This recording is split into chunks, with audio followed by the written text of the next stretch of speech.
Welcome back to Afternoon Live. Have you ever had a dream that turned out to foreshadow the future?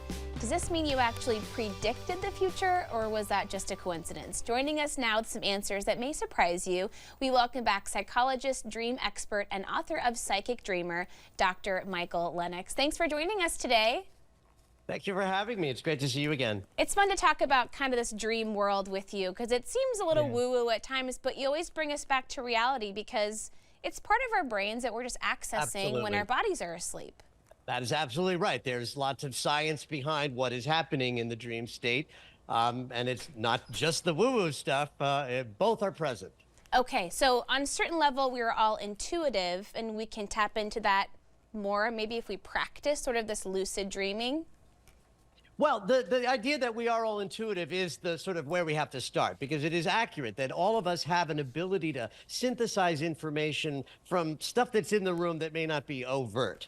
That's sort of what intuition is, sort of coming up with some new guidance from stuff that's not quite so obvious. We're all intuitive, but the thing that interferes with people's ability to tap into their intuition while they're awake is that the voice and the mind that we use to contextualize who we are is very, very loud, and the still small voice of intuition is really very quiet.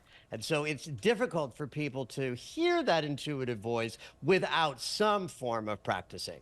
Okay, so what if you feel like you've had an experience where you had a dream and then weeks or months later, something in that dream seems to come to reality? What's really going on there? Well, I think that is a kind of one of those woo-woo moments where somehow, because we're in our more open perception in the dream state, the rational mind is quiet, and we're in this mysterious place where time is not the factor that it is when we are awake.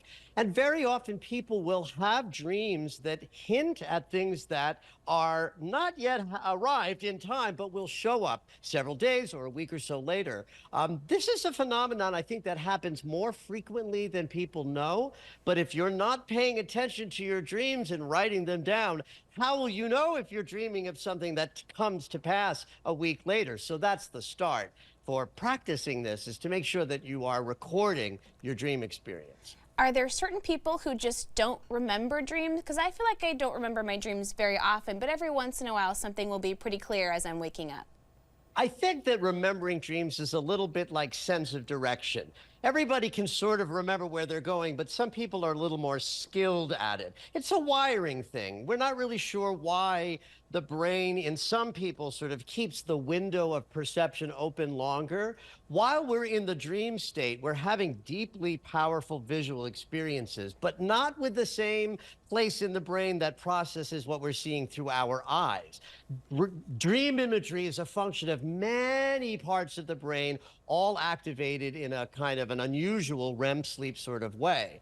And so when we wake up and we're firing our conscious awareness back on, it's that loud voice that comes on, and goodness knows if we open our eyes, our visual cortex lights up, and that makes all of the dream content really quiet. So practicing going to your dream journal every morning and writing down something about your dream experience, even if what you write is, oh, I don't really remember my dreams last night, that behavior will increase your dream memory, which will also then increase your ability to tap into what you're dreaming about to see if you are, in fact, having more precognitive dreams than you might be aware of. Okay, so anything beyond just kind of journaling as we wake up that can put us more in tap with that dream life?